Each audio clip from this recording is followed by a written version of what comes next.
Good morning, friends. In the last lecture we have seen the concave mirror. Yes, I hope you do remember the concave mirror. And when the object is placed at different distances on the concave mirror, the type of images that we got, right? Okay, but I asked you for the uses. Why this concave mirror, where it is used, why it is used. Now we had seen in the previous lecture six different positions: at infinity, beyond C, at C, between C and F, at F, and between F and P. So between F and P, what happened? When you put the object between F and P, we got a virtual and enlarged image. So this mirror is used in beauty parlors, saloons. Yes, actually if you go to the saloon you will see a plain mirror, but some saloon use a concave mirror with a larger focal length, and the person stands between the focal point and the pole. So when you stand in the front, what will happen? You will see a virtual and magnified image. Okay? Even an eye surgeon, dentist will use this. If you see the doctor's chair, on the top there is a lens. A mirror. Why? Because when you sit inside, you get a larger magnified image. Okay? Now the second thing which we need to see is, when we have got a bulb, a light source, yes, like a bulb, it throws light in all directions. Yes. Now, what is the science here is, when the light spreads, then the energy which is light is dissipating. Dissipating means it is decreasing. So, when a bulb is throwing light in all directions, then the light does not go very far. Okay, there is something called intensity of light. Intensity is an indirect measure of the energy. So when a light source like a bulb or a tube light, okay, a bulb is like a point source. When you take a bulb and you put the bulb on, it will spread the light in all the directions. But when the light is spread, the energy, that is the energy per the area, it's on decreasing. So the light cannot go very far. Okay, the energy cannot go very far, so you cannot see at larger distance. Why? Because the light is spreading. Now, for example, in a torch, the headlight of a car, the lighthouse, they have got a source of energy, but without the use of a mirror or a lens, the light is spreading in all directions, the intensity is decreasing, so it cannot go very far. So in this case, we'll have to use what? A concave mirror to focus the light in one direction.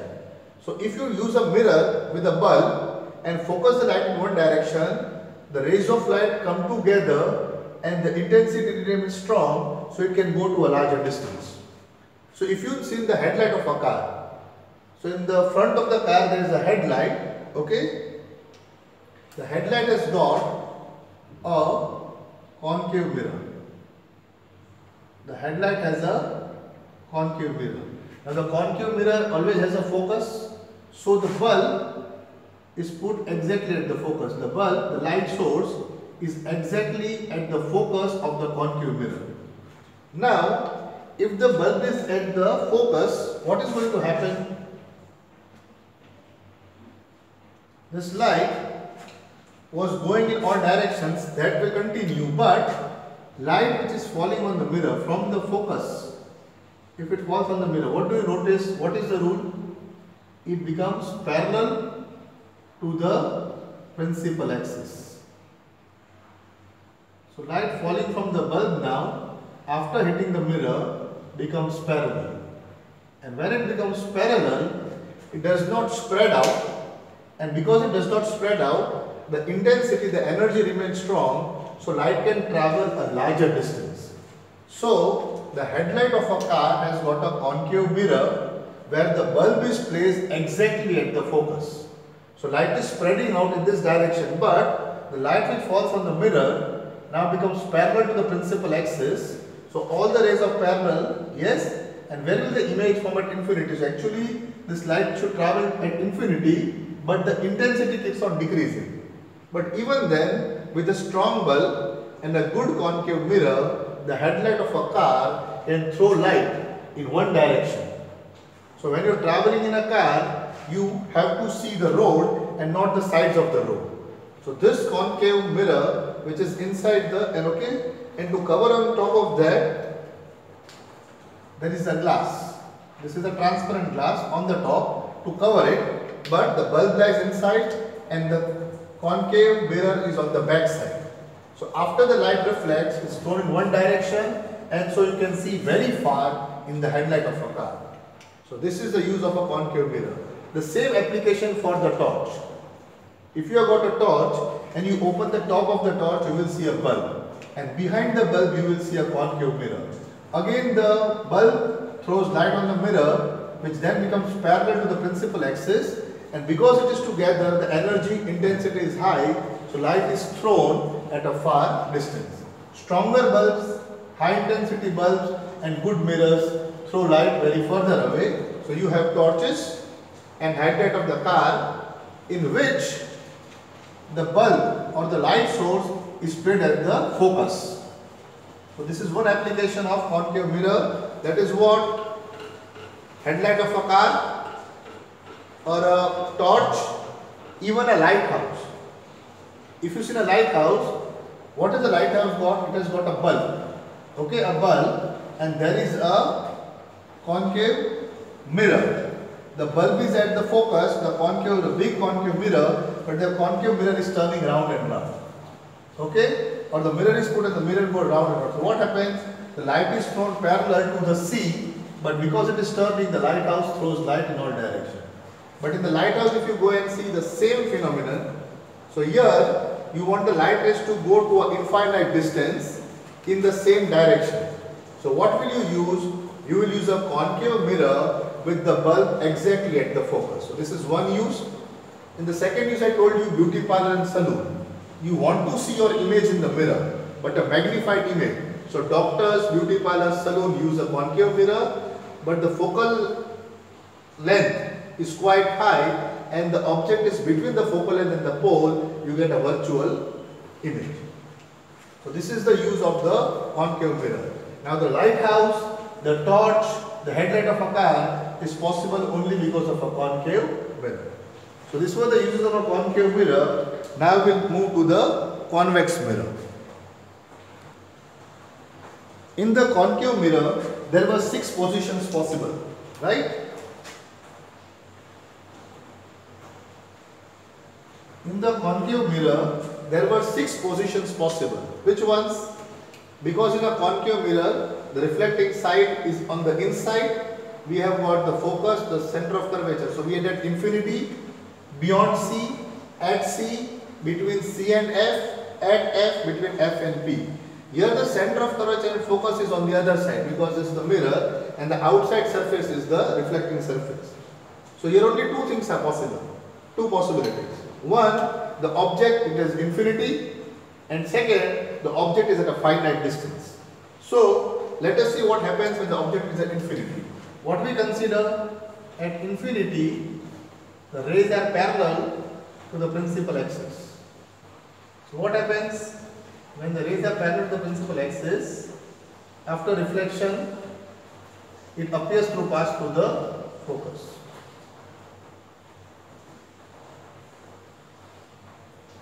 It appears to pass through the focus. Are you following?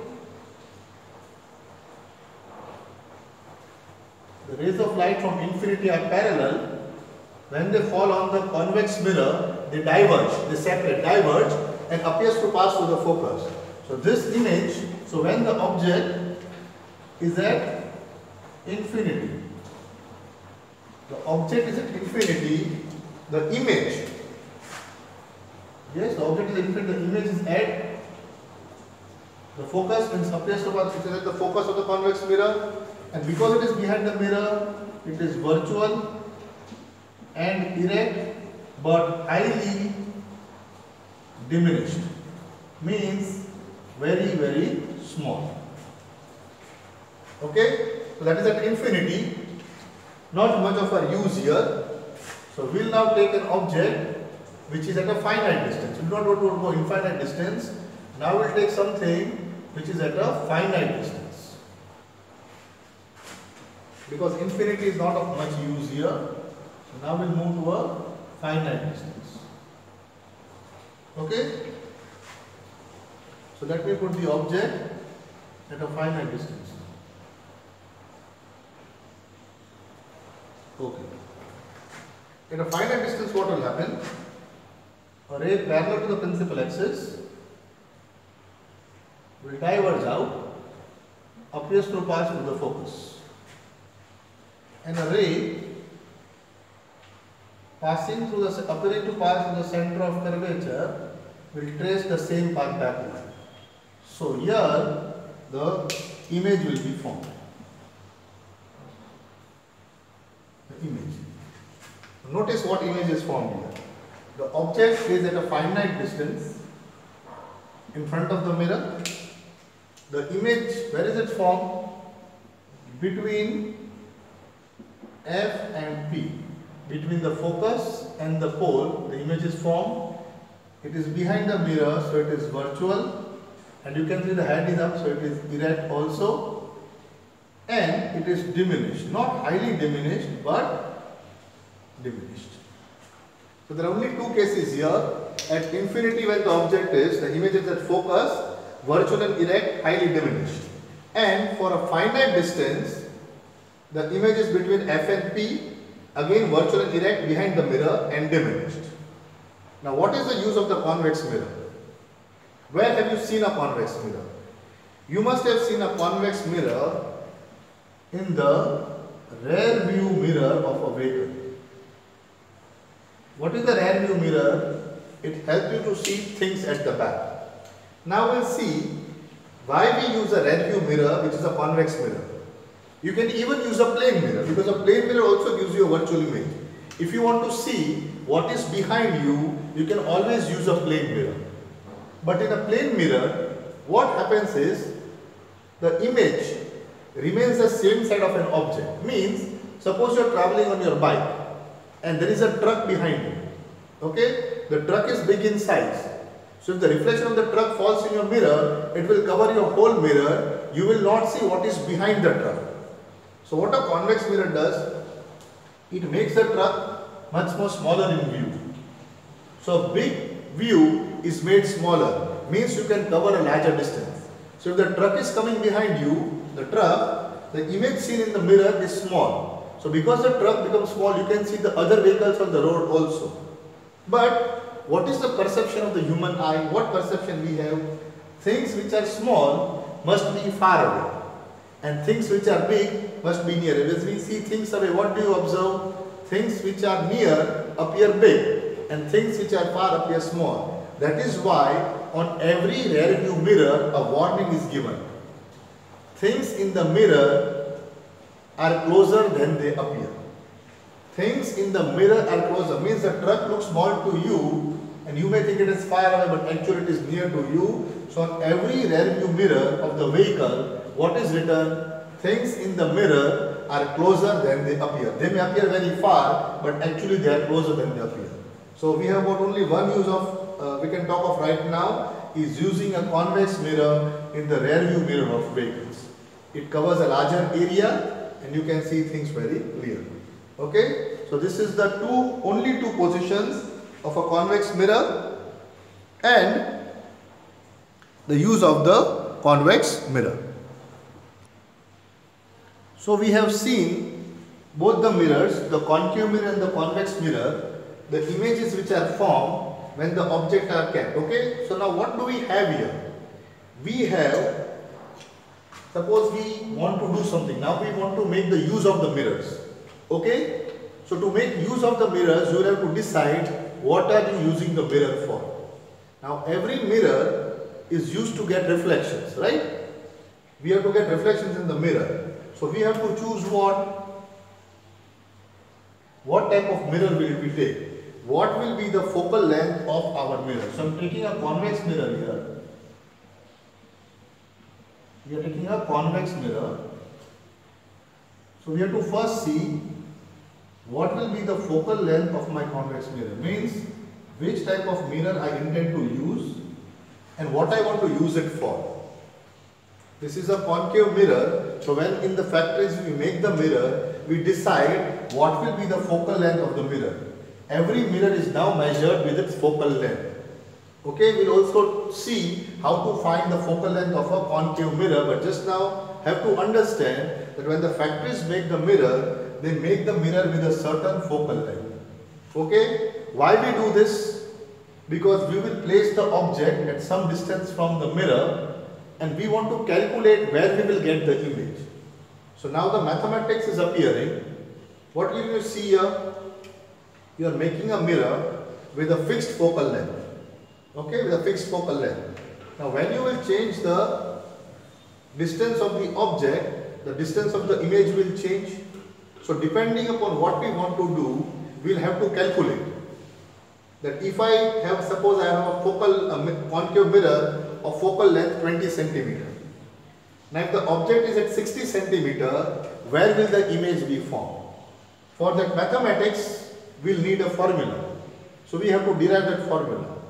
But before we derive the formula, we have to go to a sign convention. It is called the new Cartesian sign convention. So understand what the convention is. The convention makes use of what? The convention makes use of coordinate geometry. I hope you remember coordinate geometry. X, Y, Y prime, X prime. This is the origin. So you have learned coordinate geometry. This is the origin. So what does the sign convention do? It places the mirror in such a way that it comes exactly at the origin of our axis, principal axis. So we have got a two-dimensional graph. This is a two-dimensional graph right now. Okay? But the mirror is, remember, the mirror is three-dimensional, but we are taking a two-dimensional graph. So you know coordinate geometry. You have got a x-axis, x prime, and a y-axis, y prime. To the right, x is positive. To the left, x is negative. To the top, y is positive. And to the bottom, y is negative. Now we have set this convention because it should be followed throughout. Means everywhere in the world, we will follow this convention. So what is the convention? We place the concave mirror in such a way that the pole, the geometric center of the mirror, falls exactly at the origin. Okay? And you can see the concave mirror falls on this side. So objects are always on which side? The left side. I hope you can see the objects are always on the left side. So you will observe certain other things also. So what is the convention? I put the mirror with the pole at the origin and this is the reflecting part. So I always put my object on the left side. So object distance is always negative. You can also see the focus of the concave mirror is on the left side. Can you notice this? The mirror, the focus on the left side. So focal length will be negative in nature on the left side. The radius of curvature R is also on the left side. So that will also be negative. Now if the image is formed on this side, then it will be negative. If it is formed on this side, it will be positive. If you keep your object on the top here, then the height is positive. So if it is a real and inverted image, the height becomes negative. If it is virtual, the height remains positive. So this is the sign convention. To the right, positive. To the left, negative. Upward, positive. Below, negative.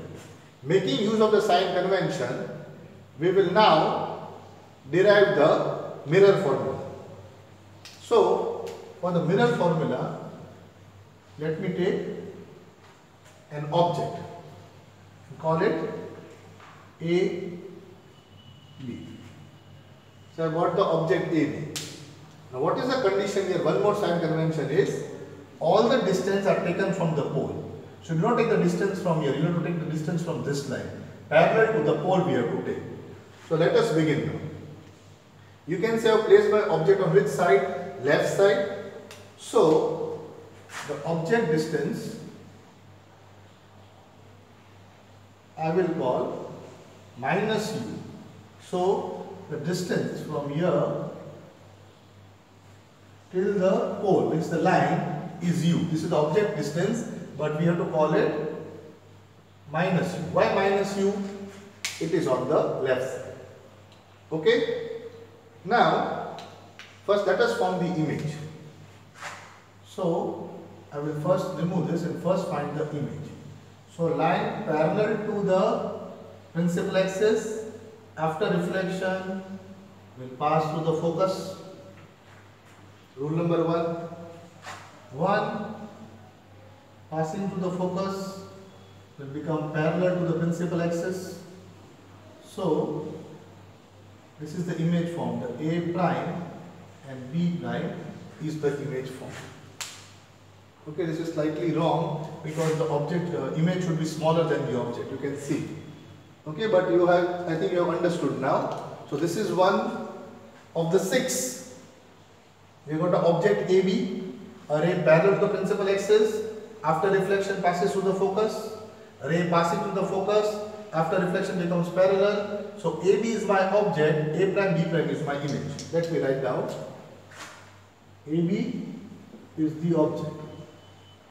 Okay, AB is the object.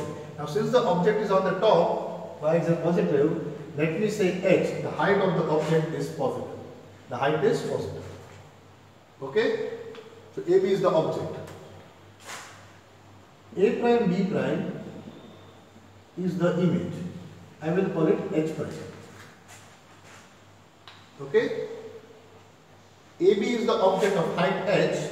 The height of the image I am calling h prime. But you can see it is inverted and below the origin. So the image is having a negative distance. That is the sign convention. The object height is positive, but the image height is negative because it is downward. So now we can start our work. The object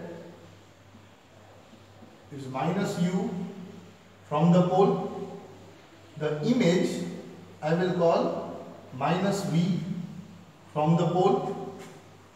The focal length is minus f from the pole and the radius of curvature is minus r from the pole.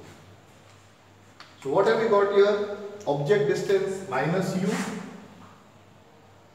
image distance minus v because the image is on the left side. If it was here it would be positive. Focal length is minus f and radius of curvature is minus r. Okay? So are you following the sign convention? The object I will tell distance is minus u. Why minus? Negative side. Image distance, image is real and virtual, so distance is minus v. The focal length is minus f. The minus is because it is on the left side. The measure remains the same, but it is on the left side. Radius of curvature minus r. Now to derive the mirror formula, we will go to similarity. Okay, where will we go to? Similarity. Now first see the triangles I am taking. I am going to join this. It will pass through C. Yes, exactly at C. Now what you can observe here? I am taking triangle ABC, triangle ABC and triangle A prime B prime C. When you see these two triangles ABC and A prime B prime C, here this angle is 90, this angle is 90, both the angles are 90 degree, so angle B equal to angle B prime 90, and this angle ACB equal to A prime CB prime. Why? Vertically opposite angles. So I am not writing the whole thing, but you can understand. In these two triangles, what can you see?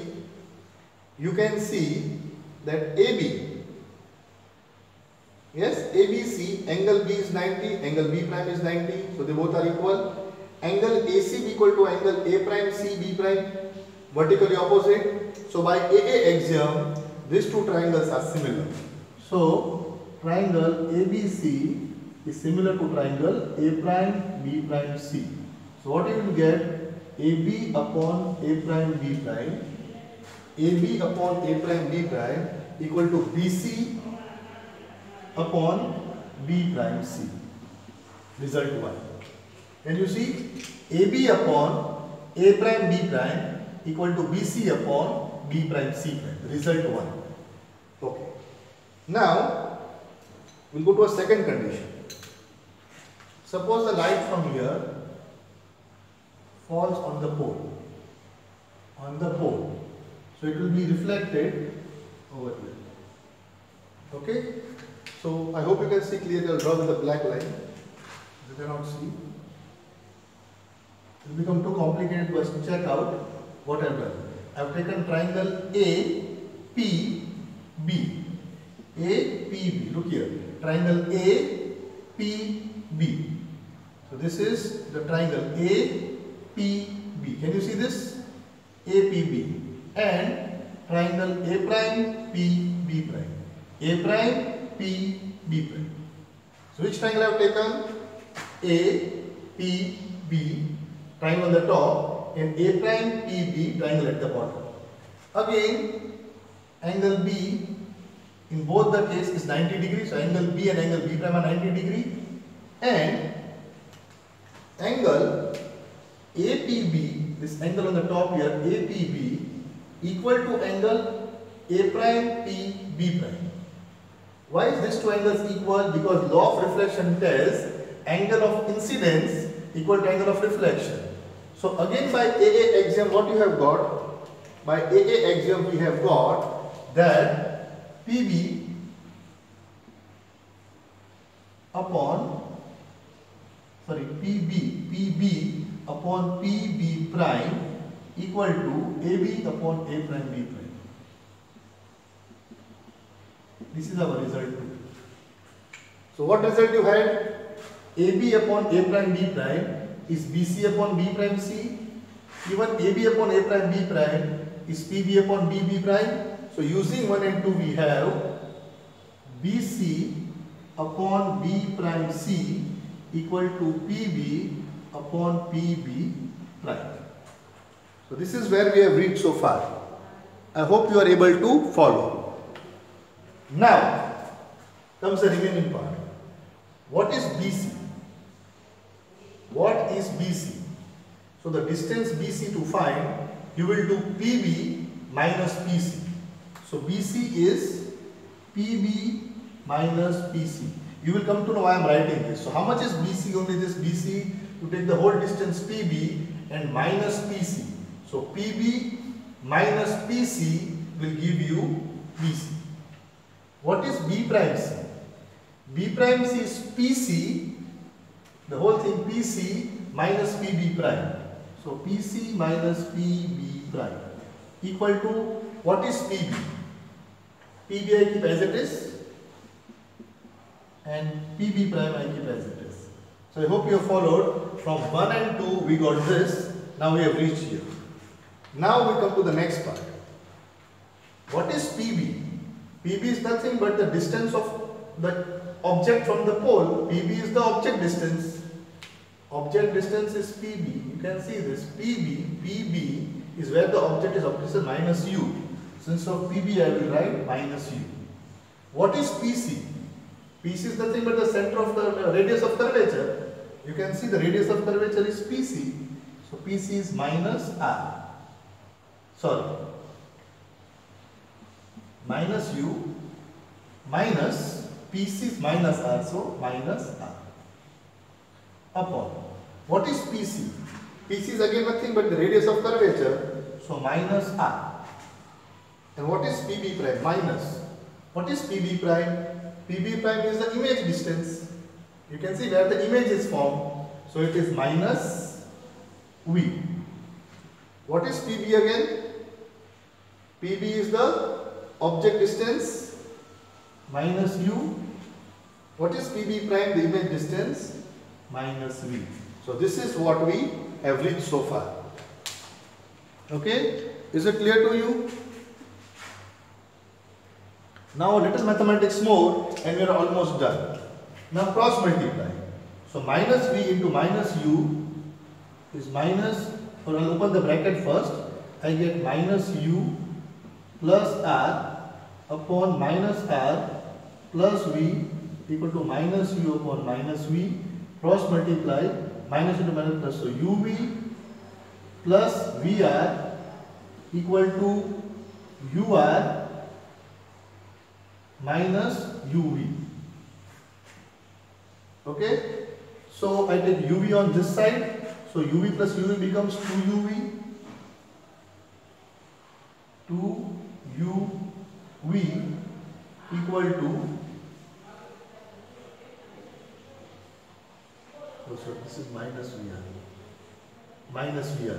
So minus VR goes on this side, equal to UR plus VR. So 2UV equal to R common, U plus V. Are you following? We got 2UV equal to R bracket U plus V. Now I take the R down here and UV down here. So 2 upon R equal to U plus V upon UV. Now what have you seen? We know R equal to 2F focal length. So R upon 2 equal to F. So 2 upon R equal to 1 upon F. So 2 upon R becomes 1 upon F. And when you separate this, U upon UV plus V upon UV, the VV gets cut, UU gets cut. So we get the final formula 1 upon U plus 1 upon V equal to 1 upon F. This is a mirror formula. So I have derived the mirror formula for you. Go through it at your own time, at your own pace. Okay, this is the mirror formula for you. You may not be able to get the formula at the first try, but not to worry. Repeat the video again and try to understand the derivation. The textbook doesn't have it, but this is the derivation from similarity of triangles. You put it down. The final mirror formula is 1 upon U plus 1 upon V equal to 1 upon F. What is U? The image distance. What is V? What is U? The object distance. What is V? The image distance. And what is F? The focal length of the mirror. So if you know the focal length of the mirror and the object, you will know where the image is formed. If you know the focal length and where the image is formed, you will know how far the object will be. If you know the image and the object distance, then you will know what is the focal length of the mirror. So numericals we will do in the next lecture. This lecture was for the derivation of the mirror formula. Now we are going to do some numericals of the mirror formula in the next chapter. So I am going to end here. Thank you.